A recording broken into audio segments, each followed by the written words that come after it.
जय साईं राम भाई लोग, स्वागत है आपका कंप्यूटर गुरुजी के यूट्यूब चैनल पर। आज हम ऑपरेटिंग सिस्टम के अगले क्लास से इम्पोर्टेंट एमसीक्यू को लेंगे।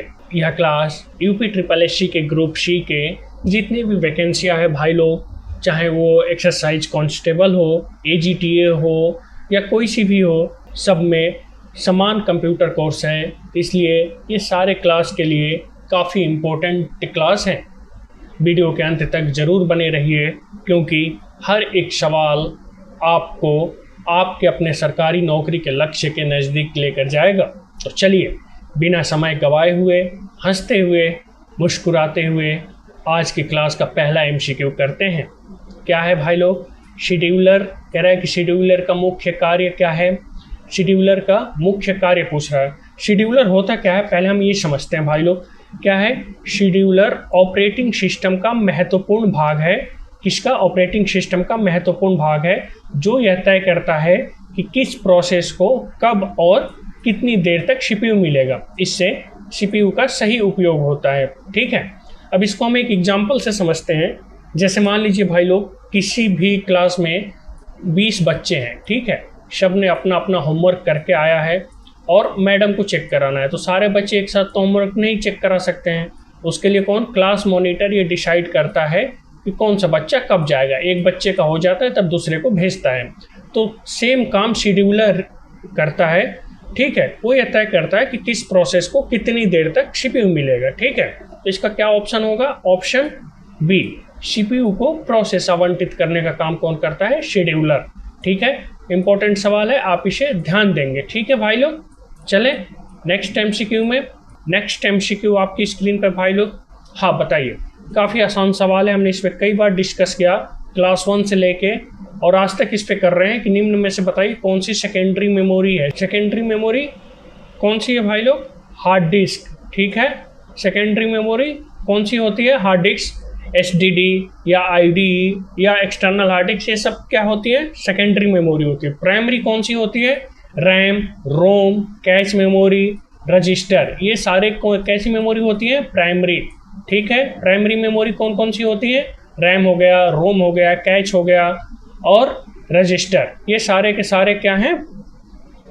प्राइमरी मेमोरी है। ठीक है, डेटा किस में सुरक्षित रहता है? सेकेंडरी मेमोरी में अस्थायी रूप से सुरक्षित रहता है। ठीक है, जबकि रैम, कैश और रजिस्टर प्राइमरी मेमोरी के भाग हैं। चलें, समझ गए आप लोग प्राइमरी और सेकेंडरी मेमोरी।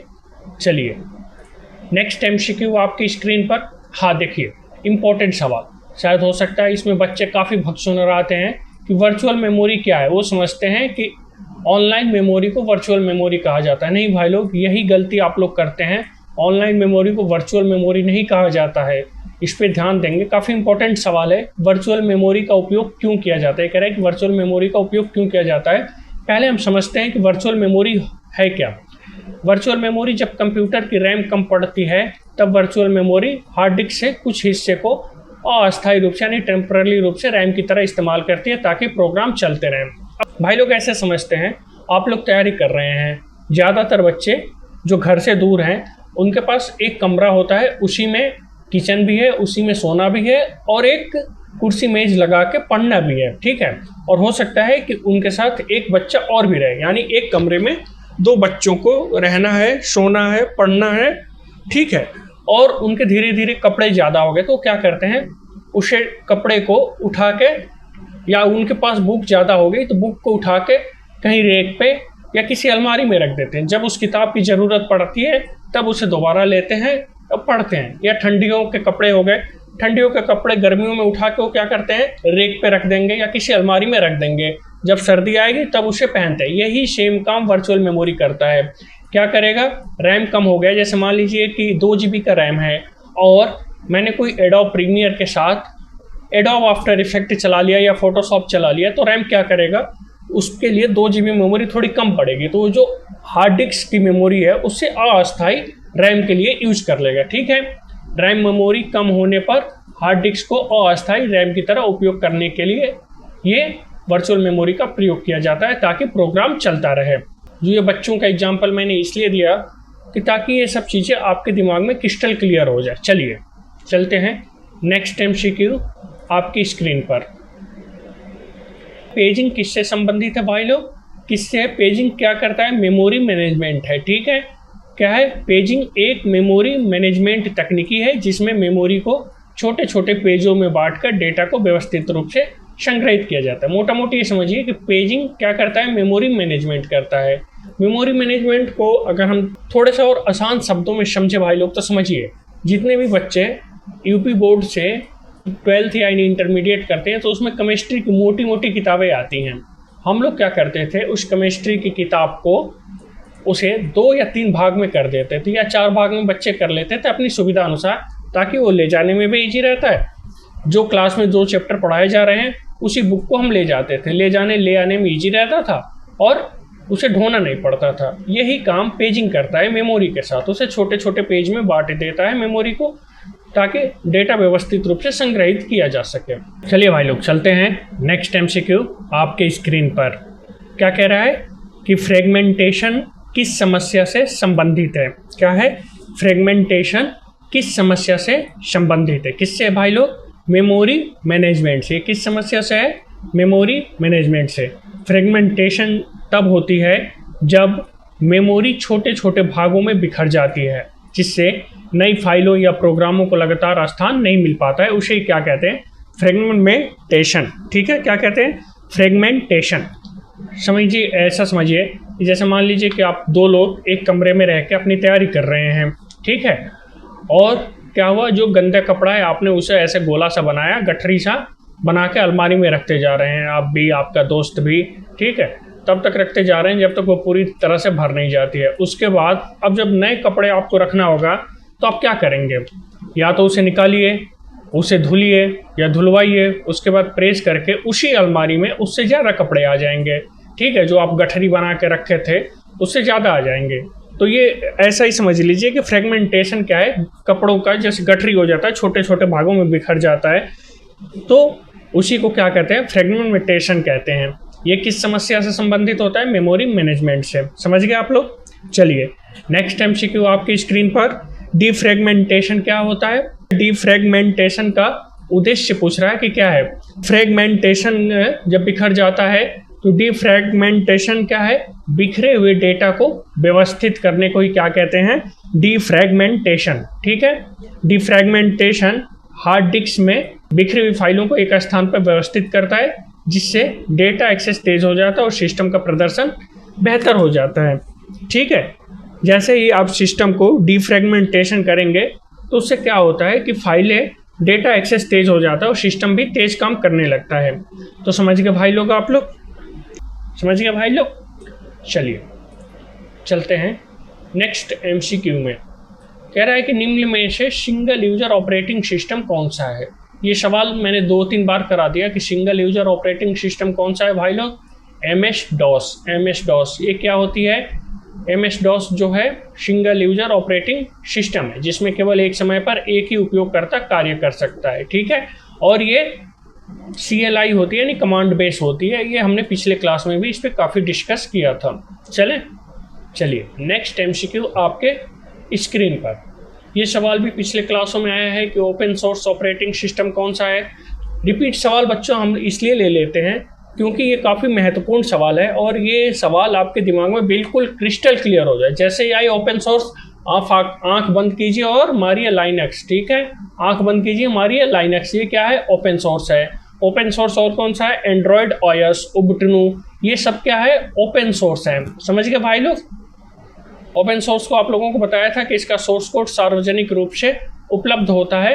ठीक है, इसे आवश्यकता अनुसार संशोधित किया जा सकता है, इसलिए इसे ओपन सोर्स कहते हैं। चलिए नेक्स्ट MCQ आपकी स्क्रीन पर भाई लोग। हाँ देखिए, बहुत ही इंपॉर्टेंट सवाल है, काफ़ी इंपॉर्टेंट सवाल है। इसमें बच्चे काफ़ी भगचुनर आते हैं, काफ़ी बेवकूफ़ी करते हैं और इसमें निगेटिव मार्किंग लाते हैं। और ये सवाल आयोग घुमा के पूछता है कि यूनिक्स ऑपरेटिंग सिस्टम मुख्य रूप से किस प्रकार का है। ठीक है, किस प्रकार से है भाई लोग? मल्टी यूजर एवं मल्टीटास्किंग। समझ गए? यूनिक्स कैसा है? मल्टी यूजर है और मल्टीटास्किंग ऑपरेटिंग सिस्टम है। मल्टी यूजर मतलब एक साथ बहुत सारे लोग इस पर काम कर सकते हैं, और मल्टीटास्किंग ऑपरेटिंग सिस्टम मतलब कई सारे प्रोग्राम को एक साथ कर सकता है, जिसका उपयोग कहाँ होता है? सर्वर, नेटवर्क और बड़े कंप्यूटर सिस्टम में व्यापक रूप से किया जाता है।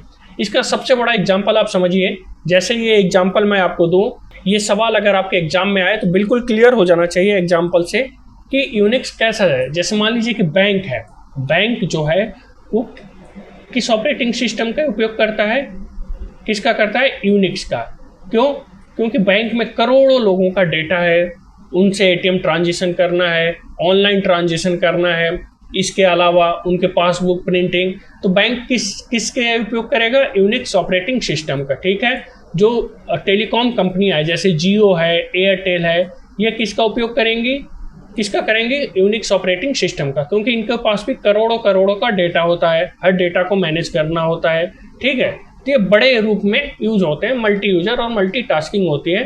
जब भी यूनिक्स ऑपरेटिंग सिस्टम से सवाल अगर आपके एग्जाम में आता है तो आपके दिमाग में ये एग्जाम्पल आ जाएगा कि बैंक या जियो, आपके दिमाग में ये सवाल बिल्कुल क्रिस्टल क्लियर हो जाएगा और आप इसमें कोई गलती नहीं करेंगे। ठीक है भाई लोग, ऐसे ही हम एग्जाम्पल दे दे के बिना टेंशन लिए हुए, हंसते हुए, मुस्कुराते हुए कंप्यूटर पढ़ेंगे। चलिए नेक्स्ट MCQ आपकी स्क्रीन पर देखिए आ गया ना, कमांड लाइन इंटरफेस का उदाहरण कौन सा है, CLI का उदाहरण कौन सा है भाई लोग। अभी पिछले सवाल में ही हमने डिस्कस किया था कि MS-DOS क्या है, CLI है, यानी command line interface. Command line interface का मतलब ये होता है भाई लोग कि पहले ये केवल कमांड से चलता था, CLI अब तो यूज नहीं होता है, पहले यूज होता था। इसमें माउस नहीं होती थी। ठीक है, सिंगल यूजर था, एक आदमी एक बार में एक ही काम कर सकता था, तो इसलिए इसे क्या कहते थे, कमांड लाइन इंटरफेस। और ये केवल कमांड से यानी कीबोर्ड से चलता था। ठीक है, CLI आधारित ऑपरेटिंग सिस्टम है। बाकी ये जो है एंड्रॉयड, विंडोज 11, macOS, ये GUI है। तो आप CLI और GUI को हमने पिछले क्लास में काफ़ी डिस्कस किया था। ठीक है, टाइप किए जाते हैं, जबकि विंडोज GUI आधारित है। ठीक है भाई लोग, आज हमने पता ही नहीं चला कब 10 MCQ कर लिए। चलिए अब इसको हम वन लाइनर याद करते हैं। 10 MCQ में से क्विक रिवीजन ट्रिक क्या है, शेड्यूलर क्या है, CPU किससे मिलेगा, यानी क्लास मॉनिटर का काम कौन करता है, शेड्यूलर। ठीक है, वर्चुअल मेमोरी क्या है, वर्चुअल मेमोरी होती है जैसे हार्ड डिस्क को टेम्पररी रैम में बदलना। ठीक है, जो आपके कपड़ों के लिए हमने एग्जाम्पल दिया था या आपके बुक के लिए दिया था कि एक कमरे में अगर 2 बच्चे रह रहे हैं, उनके पास किताबें ज़्यादा हो गई तो क्या करेंगे, उसे अपने बुक को उठा के कहीं अलमारी या कहीं ऐसे जगह रखेंगे, जब उसे ज़रूरत पड़ेगी तो दोबारा यूज़ कर लेंगे। या सर्दियों के कपड़े हो गए या गर्मियों के कपड़े सर्दियों में। ठीक है, पेजिंग क्या होती है, पेजिंग आप समझ गए, मेमोरी को पेज में बांटना, कपड़ों को व्यवस्थित जैसे अलमारी में रखा जाता है, वो वाला एग्जाम्पल। डिफ्रेगमेंट आपने समझ गए, बिखरी डेटा व्यवस्थित करना, यानी जो आपने कपड़े बिखेर रखे थे उसे सहेज के रखना। MS-DOS कैसा होता है, सिंगल यूजर। CLI यानी कमांड बेस होता है। ठीक है, यूनिक्स कैसा है, मल्टी यूजर और मल्टीटास्किंग। लाइनक्स कैसा है, ओपन सोर्स है। एंड्रॉयड iOS कैसा है, ऑपरेटिंग सोर्स है। ठीक है भाई लोग, इन 10 MCQ में से 6-7 प्रश्न या कॉन्सेप्ट बदल के UPSSC आयोग कई बार पूछा है और आगे भी पूछता रहेगा, चाहे वो एक्सरसाइज कांस्टेबल, लेखपाल, जूनियर असिस्टेंट, वीडियो, सब भर्तियों में पूछे जाने की अच्छी संभावना होती है। तो आप इस क्लास को एक बार और देख लेंगे, सब कुछ बिल्कुल क्रिस्टल क्लियर हो जाएगा और याद हो जाएगा। ठीक है, चलिए आज का एक सवाल है भाई लोग कि कंप्यूटर में किसी टेक्स्ट, फाइल या फोल्डर को अगर कट करने हो तो उसका शॉर्टकट की क्या होती है, उसका शॉर्टकट की पूछ रहा है। ये आप हमें कमेंट में ज़रूर बताएंगे, मुझे आपके कमेंट का इंतज़ार रहेगा। अगली क्लास में मैं सही उत्तर के साथ एक और महत्वपूर्ण कंप्यूटर प्रश्न का MCQ लेके आऊँगा। तब तक आप हंसते रहिए, पढ़ते रहिए और अपनी सरकारी नौकरी के लक्ष्य को निर्धारित करते हुए आगे बढ़ते रहिए। धन्यवाद।